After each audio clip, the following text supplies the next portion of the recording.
अस्सलाम वालेकुम everyone, welcome और welcome back to my YouTube channel. Hope you all are doing well. तो भाई रमज़ान तो तकरीबन आधे से ज़्यादा गुजर चुका है, लास्ट अशरा है और अब होने लग गई हैं ईद की तैयारियां। तो आखिरी अशरे में तो वैसे इबादतें भी बहुत ज़्यादा हो जाती हैं, तो आपने वो भी साथ साथ करनी है।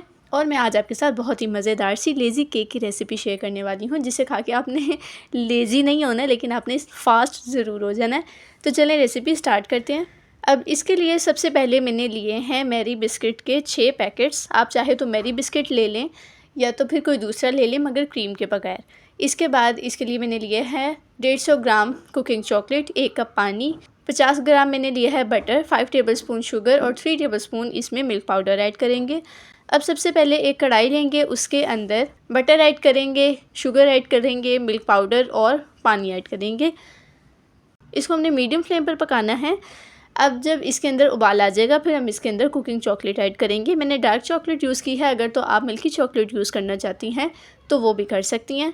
बहुत ही फटाफट से ये रेसिपी बन जाती है, बहुत ही मज़ेदार सी लगती है। अगर तो आपका बेकिंग में इतना कोई ख़ास इंटरेस्ट नहीं है, लेकिन आप केक खाना चाहती हैं और चॉकलेट ही खाना चाहती हैं, तो you can try this one. अब जब इसके अंदर चॉकलेट बिल्कुल मेल्ट हो जाएगी, फिर इसके अंदर हम बाकी इंग्रेडिएंट्स ऐड करेंगे। आपने इसका फ्लेम इतना रखना है कि कढ़ाई से बाहर फ्लेम नहीं जाना चाहिए, नहीं तो चॉकलेट जल जाएगी और आपके केक में जला जला जायका आएगा। अब जब आपकी चॉकलेट बिल्कुल मेल्ट हो जाएगी, थोड़ा सा गाढ़ा हो जाएगा, तो आपने फ्लेम ऑफ कर देना है। और जब आपकी ये चॉकलेट रूम टेम्परेचर पे आ जाएगी, फिर आपने इसके अंदर बिस्किट ऐड करने हैं। बिस्किट को आपने पहले हाथ से हल्का हल्का सा तोड़ लेना है। अब मैंने एक मोल्ड लिया है, इसके अंदर मैंने पेपर लगा लिया है। सारा मिक्सचर इसके अंदर डालेंगे और ऊपर से भी इसको कवर कर देंगे। पेपर हमने सिर्फ इसलिए लगाना है ताकि जब हम इसको बाहर निकालें मोल्ड में से, तो ये इजीली आपसे निकाला जाए। ग्लास की मदद से आपने इसका अपर पार्ट बिल्कुल लेवल कर लेना है, ताकि एक बहुत ही प्यारी सी फिनिशिंग लुक इसकी आए। अब इसको आपने फ्रीज़र में रख देना है जब तक ये बिल्कुल फ्रीज़ नहीं हो जाता। अब उतनी देर आपने इसके लिए गनाश रेडी कर लेना है। थोड़ी सी मैंने मिल्की चॉकलेट ली है। इसके बाद इसके अंदर around 2 tablespoon cooking oil add करेंगे। आप चाहे तो बटर भी यूज़ कर सकती हैं। और फिर इसके अंदर मैंने थोड़ा सा पानी डाल दिया है, और पानी की जगह आप इसके अंदर दूध भी ऐड कर सकते हैं। थोड़ा सा इसको माइक्रोवेव में टाइम लगवा लेंगे, या तो फिर आप इसको वाटर बाथ के ज़रिए भी मेल्ट कर सकते हैं। अब गनाश भी मेरा रेडी हो चुका है और केक भी मेरा फ्रीज़ हो गया है। अब इसको ट्रे के ऊपर डालेंगे। अब इसका पेपर आपने रिमूव कर लेना है।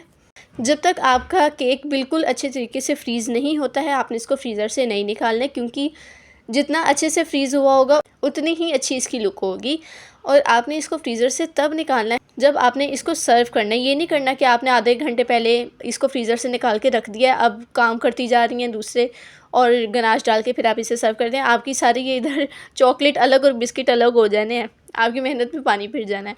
अब आपने इसकी कटिंग कर लेनी है और बहुत ही मज़ेदार सा मेरा ये लेज़ी केक रेडी हो गया है, जो इंशाल्लाह आपने ईद पर ट्राई करना है। ठीक है, सुस्तियाँ ख़त्म करनी है और ईद पर मज़ेदार सी आपने डिशेस बनानी है। ये देखें कितनी खूबसूरत इसकी शक्ल लग रही है।